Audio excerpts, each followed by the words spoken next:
नमस्कार, मेरा नाम अमृता सिंह तेवतिया है। मैं राज्य के इंटर कॉलेज बृजघाट हापुड़ में विज्ञान की शिक्षिका के तौर पर कार्यरत हूँ।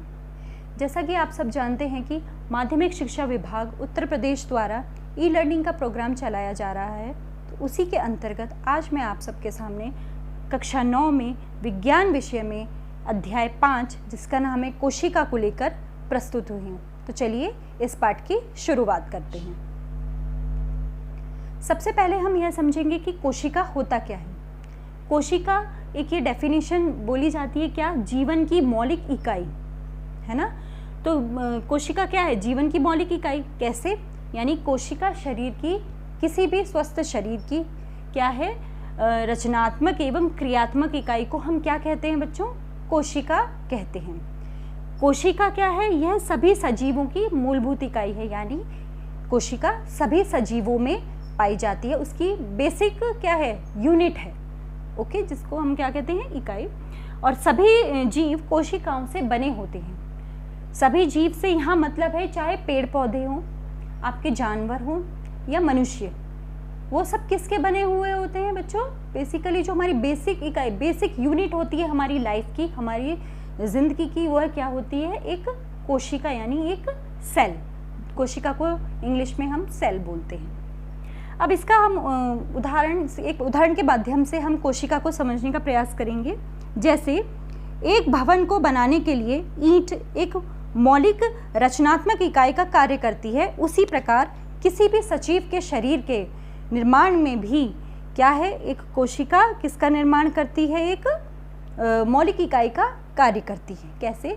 जैसे जब हम भवन बनाते हैं या घर बनाते हैं तो एक से एक ईंट जुड़कर ही क्या करती है? एक बड़े भवन का, मजबूत भवन का निर्माण करती है। उसी प्रकार से बच्चों जो कोशिका होती हैं, सिर्फ एक नहीं, कई कोशिकाएं, एक के साथ एक कोशिकाएं मिलकर किसका निर्माण करती हैं? एक स्वस्थ शरीर का। जब ये कोशिकाएं आपस में एक दूसरे से मिलती हैं, मजबूती से जुड़ती है, तो क्या बनता है? एक स्वस्थ शरीर बनता है। चाहे वह आप पेड़ पौधों के केस में लें, जानवरों के या मनुष्य के बारे में पढ़े। तब आगे चलते हैं।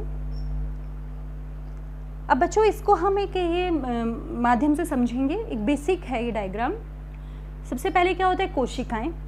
जैसे मैंने आपको बताया एक कोशिका होती है, वो विभाजित होकर क्या बनाती है? कोशिकाएं।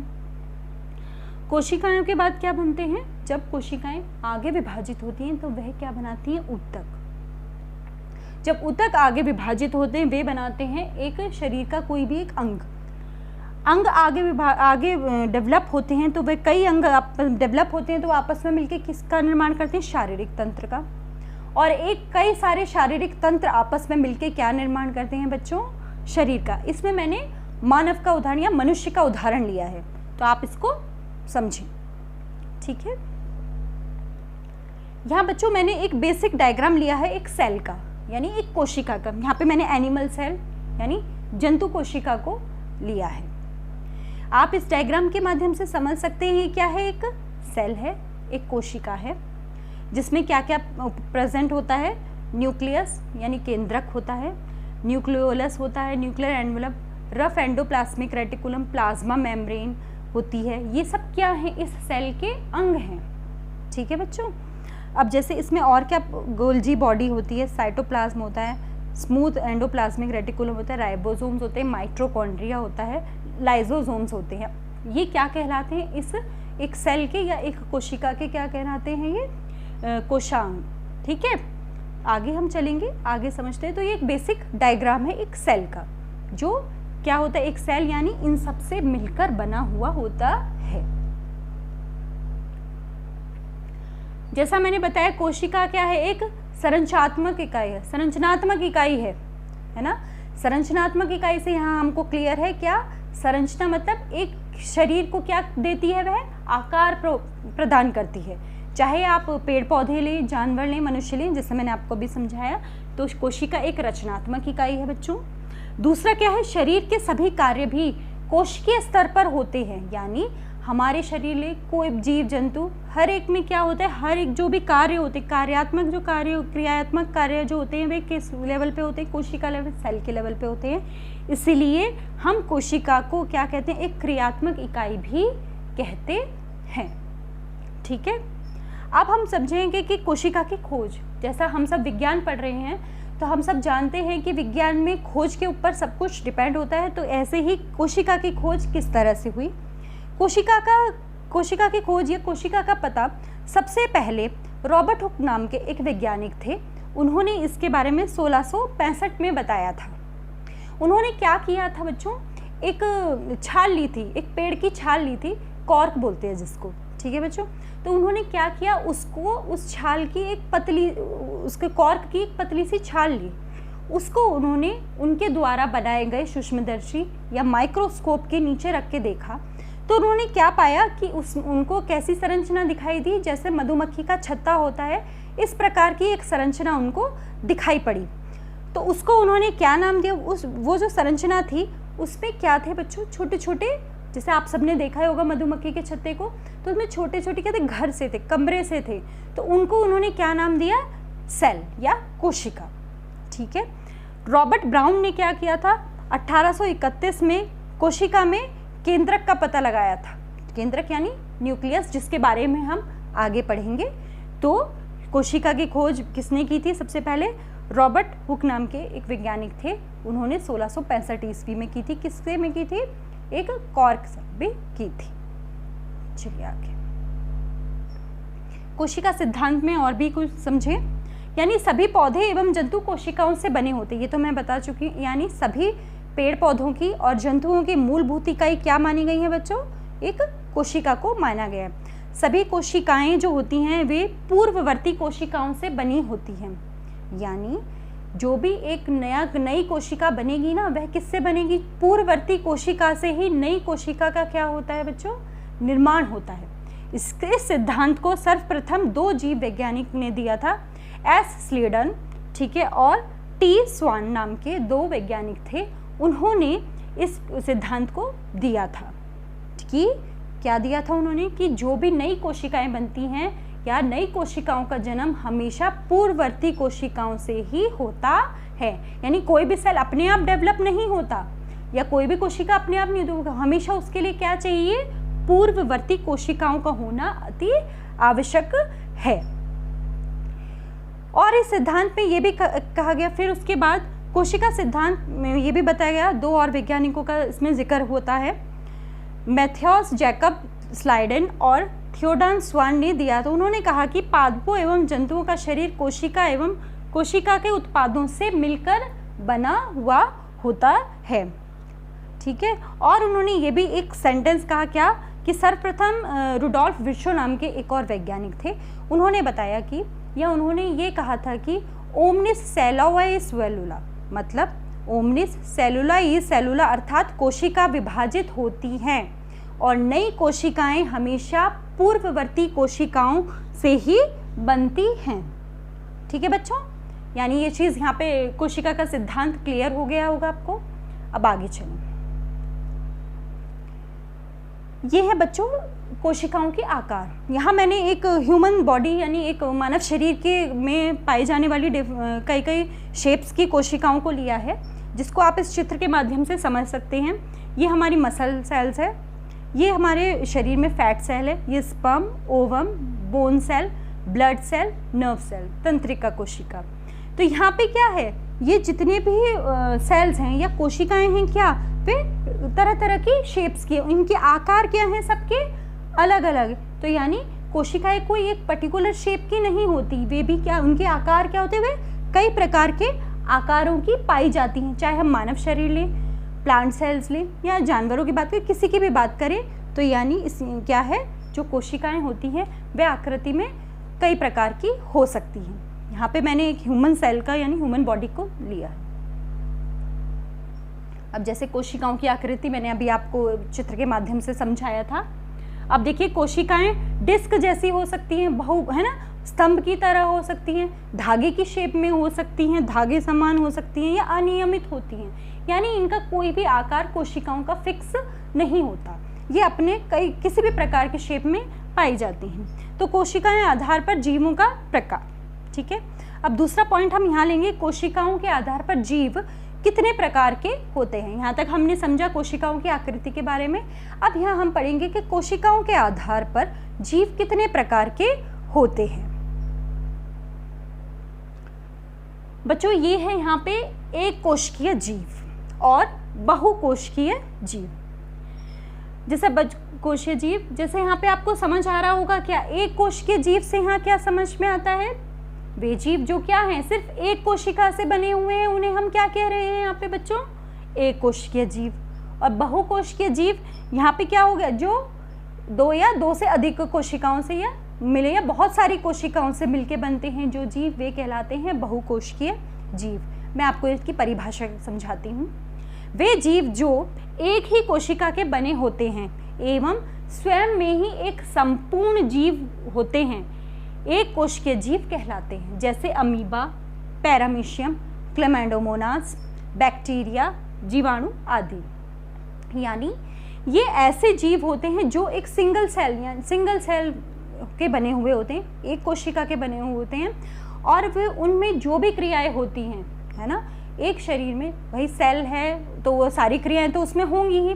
जैसे हमारे मानव शरीर में कई प्रकार की क्रियाएं होती हैं, उसी प्रकार से ये जो सिंगल सेल यानी एक कोश के जीव होते हैं, इनमें भी सब प्रकार की क्रियाएं होती हैं।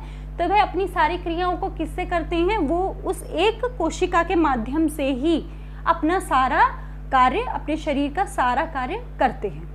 ठीक है। अब जैसे मैं अमीबा का एक एग्जाम्पल लेती हूँ। अमीबा अपनी बॉडी को क्या करता है, चेंज करता रहता है, बदलता रहता है, कैसा भी रूप ले लेता है। अगर वैसे खाना, जैसे वो ले रहा, एक एग्जाम्पल लेती हूँ, जैसे खाना है, उसको लेना है, ग्रहण करना है, तो वह क्या करता है, उस खाने को जैसा उस खाने का आकार होगा, उसका फूड जो उसका आकार होगा, वह अपने आप को उसी के अकॉर्डिंग शेप कर लेता है, जिससे कि क्या कर सके, वह उस खाने को ग्रहण कर सके। ठीक है, ये मैंने एक एग्जाम्पल बताया। तो एक कोशिकीय जीव आपको समझ में आए होंगे।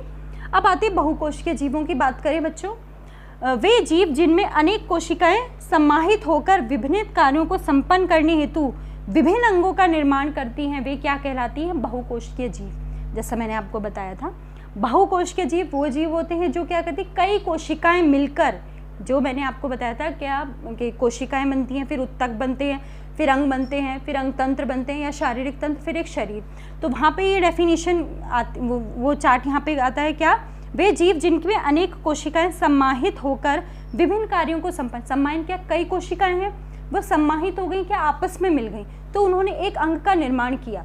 वह अंग का निर्माण किया, अब फिर ऐसे कई अंग बन गए। अब वे कई अंग आपस में मिलकर क्या बनाते हैं, एक ऑर्गन सिस्टम या शारीरिक तंत्र या अंग तंत्र बनाते हैं। फिर उसके बाद वह अंग तंत्र, कई सारे अंग तंत्र मिलकर क्या बनाते हैं, एक शरीर। तो यानी बहुकोशिकीय जीव वे जीव होते हैं जिनकी अनेक कोशिकाएं सम्माहित होकर विभिन्न कार्यों को संपन्न करने हेतु विभिन्न अंगों का निर्माण करती हैं, वे बहुकोशिकीय जीव कहलाते हैं। जैसे फंजाई, कवक, है ना, या पादप, मनुष्य एवं अन्य जंतु, ये इस श्रेणी में आते हैं। ये जीव किस में आते हैं, इस बहुकोशिकीय जीव श्रेणी में बच्चों आते हैं।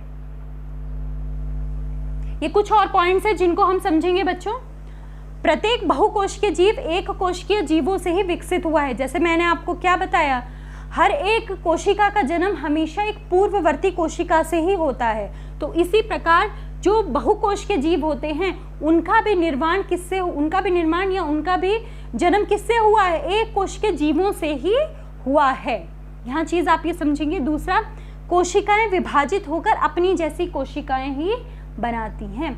अगर कोई एक कोशिका है वह विभाजित होगी, उसमें डिवीजन होगा, सेल डिवीजन होगा, तो वह अपनी जैसी ही कोशिकाओं का निर्माण करेंगी। इस प्रकार सभी कोशिकाएं अपनी पूर्ववर्ती कोशिकाओं से ही उत्पन्न होती, जैसे मैंने आपको पहले बताया स्लाइड में। कोशिकाओं की आकृति एवं आकार उनके विशिष्ट कार्यों के अनुरूप होते हैं। यानी कोशिकाएं क्या करती हैं, अपने आप को बदलती रहती हैं।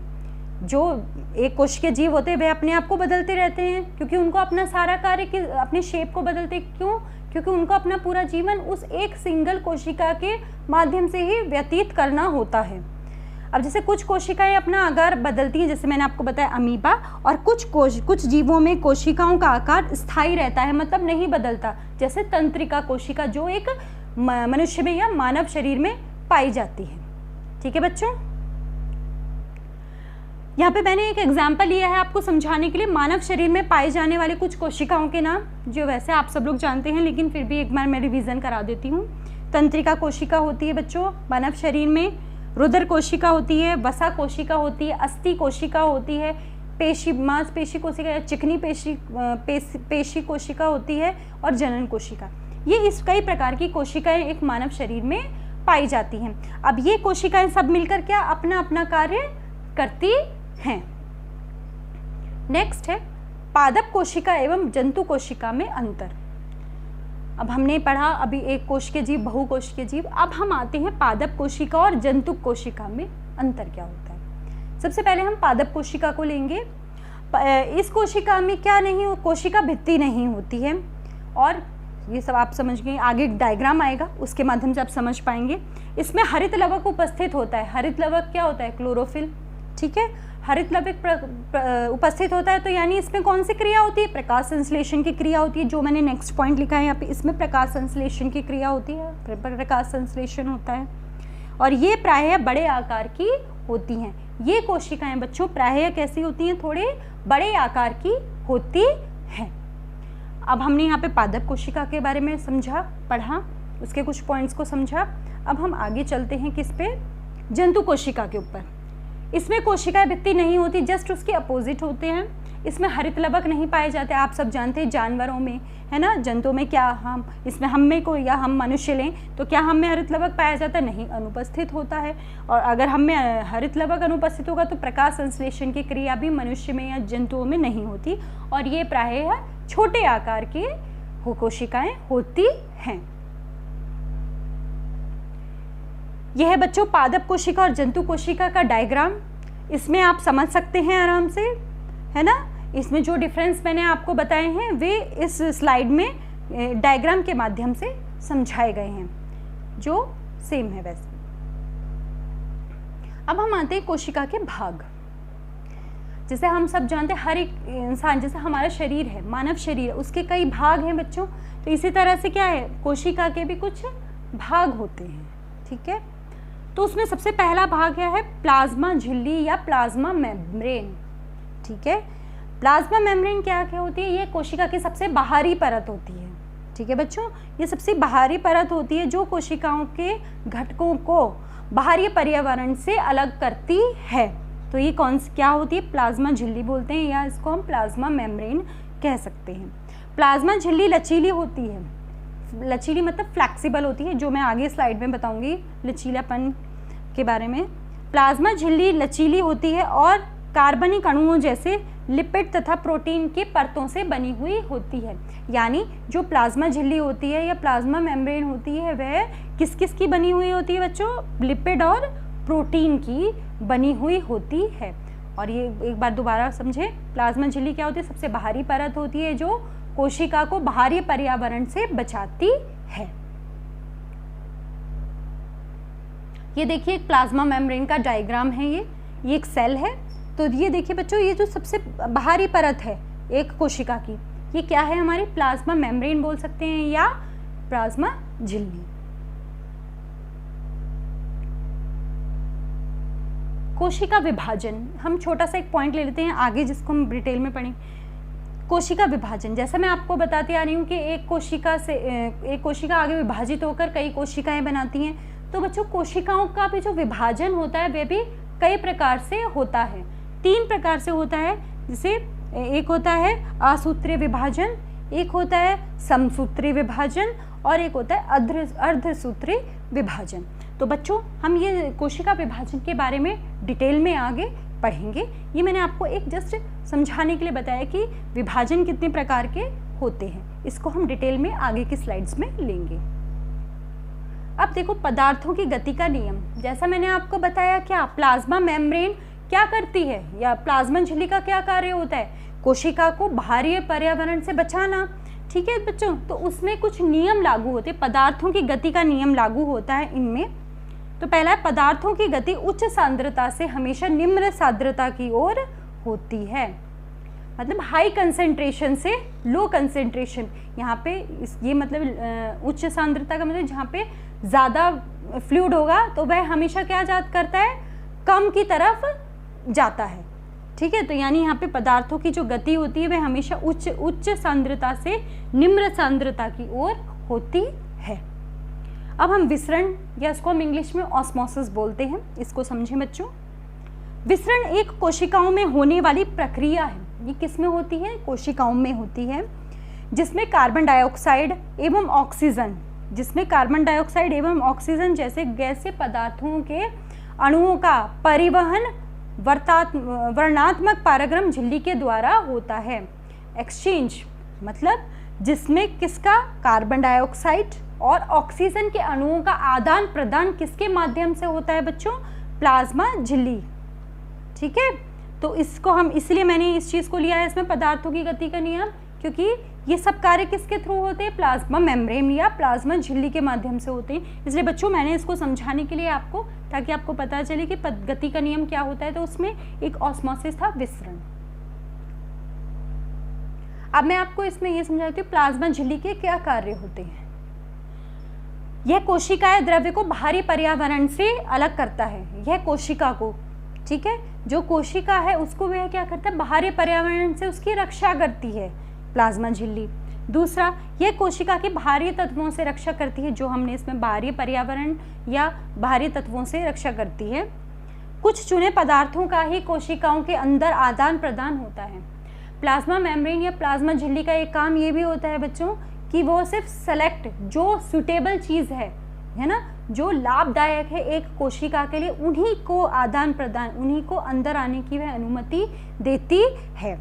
या जब हमारा कोशिका जो कार्य करती है तो हमारे वेस्ट मटेरियल भी उसमें निकलता है, तो यह क्या करती है? उस वेस्ट मटेरियल को भी कोशिका से बाहर निकालने में मदद कौन करती है? हमारी प्लाज्मा झिल्ली के द्वारा होता है। प्लाज्मा झिल्ली मदद करती है।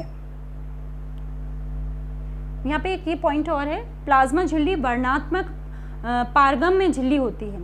इसका मतलब सेलेक्ट, कुछ यहाँ पे सेलेक्ट चीज़ों को ही वह अंदर कोशिका के अंदर आने देती है। जैसे प्लाज्मा झिल्ली कुछ चुने हुए पदार्थों को ही अंदर अथवा बाहर जाने की अनुमति प्रदान करती है तथा अन्य पदार्थों की गति को रोकती है। यानी जो पदार्थ कोशिका के लिए सुटेबल नहीं है उनको वह अंदर नहीं आने देती, इसीलिए कोशिका झिल्ली को वर्णात्मक पारगम्य झिल्ली भी कहा जाता है।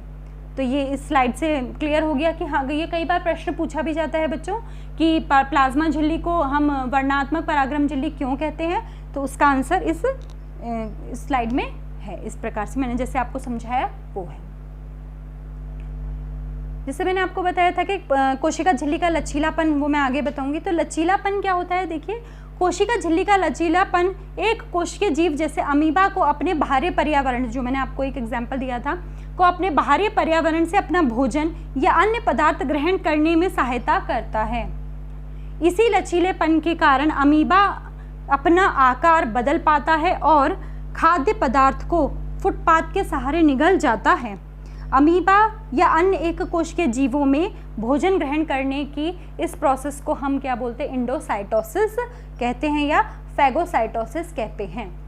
जैसा आप सब जानते हैं, अमीबा का डायग्राम आपने देखा भी होगा। अमीबा क्या होता है बेटा? उसका उबड़ खाबड़ सी उसका स्ट्रक्चर होता है, तो जो उसका जिसके माध्यम से वह अपने खाने को ग्रहण करता है उसको हम बोलते हैं बच्चों फुटपाथ। ठीक है, फुटपाथ बोलते हैं। तो वो ये फुटपाथ की मदद से अपना भोजन ग्रहण करता है और उसको फिर जब उसको डाइजेस्ट हो जाता है, पच जाता है, फिर जो उसका वेस्ट मटेरियल है वो उसको बाहर निकाल देता है। तो यार ये लचीलापन किसकी, अगर कोशिका झिल्ली में लचीलापन नहीं होता तो जैसे एक कोशिकीय जीव हैं वो क्या, वे अपना कोई भी कार्य नहीं कर पाते, वह सर्वाइव या जीवित ही नहीं रह पाते।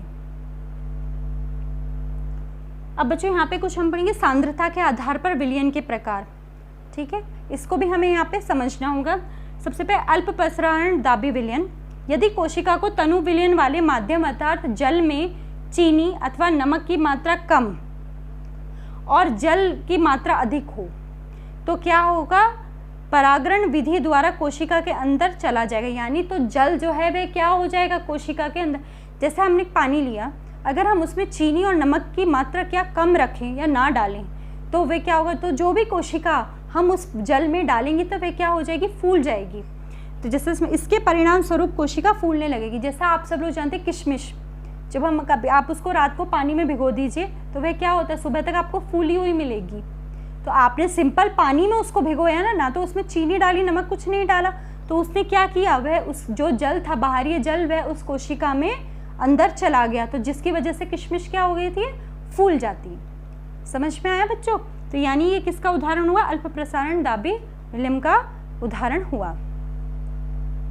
नेक्स्ट है हमारा समर प्रसार दाबी विलयन। यदि कोशिका को ऐसे माध्यम विलयन में रखा जाए जिसमें बाहरी जल की सांद्रता कोशिका में स्थित जल की सांद्रता के ठीक बराबर होती है, यानी जो कंसंट्रेशन होती है किसकी, सेल की भी, और जिस बाहरी क्षेत्र में उसको रखा गया उसकी और कोशिका की एक जैसी बराबर होती है, तो कोशिका झिल्ली में कोई शुद्ध गति नहीं होती। ठीक है, तो कोशिका में कोई गति बच्चों नहीं होती, ऐसे विलयन को हम समप्रवासी दाबी विलयन कहते हैं। इसके परिणाम स्वरूप कोशिका में कोई भी किसी भी प्रकार का कोई परिवर्तन बच्चों नहीं होता है।